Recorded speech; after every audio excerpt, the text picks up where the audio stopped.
Hello বন্ধুরা, আজকে আমি তোমাদের সাথে শেয়ার করব আমার শাঁখা জোড়ার ডিজাইনটা। তো এটা আমার বিয়ের শাঁখা।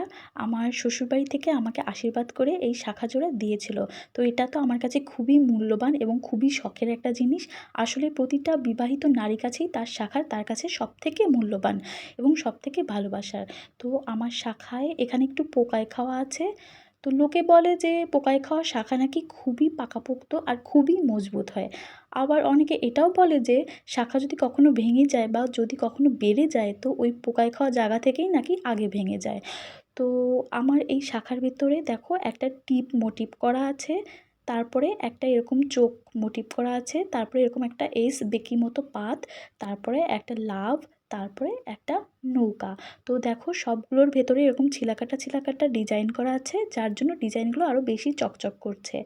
তো আমার আগে থেকেই ইচ্ছা ছিল যদি আমার কখনো সোনা বাঁধানো শাঁখা হয় তো তার ভেতরে একটা লাভ ডিজাইন থাকবে। তো আমি তো জানতাম না এই শাঁখাটার ভেতরে এরকম লাভ মোটিভ করা আছে। তো যখন আমি শাঁখাটা হাতে পাই তো আমি তো খুবই খুশি হয়ে গিয়েছিলাম। আমার কাছে আমার শাঁখার ভেতরে একটা জিনিস খুবই ইউনিক লেগেছে এবং সেটা হচ্ছে এই নৌকা কাজটা।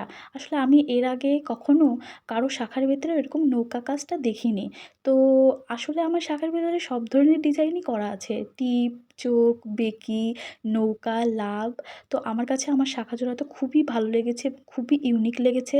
তোমাদের যদি এরকম ডিজাইন ভালো লাগে তো তোমরাও এরকম একটা বানিয়ে নিতে পারো।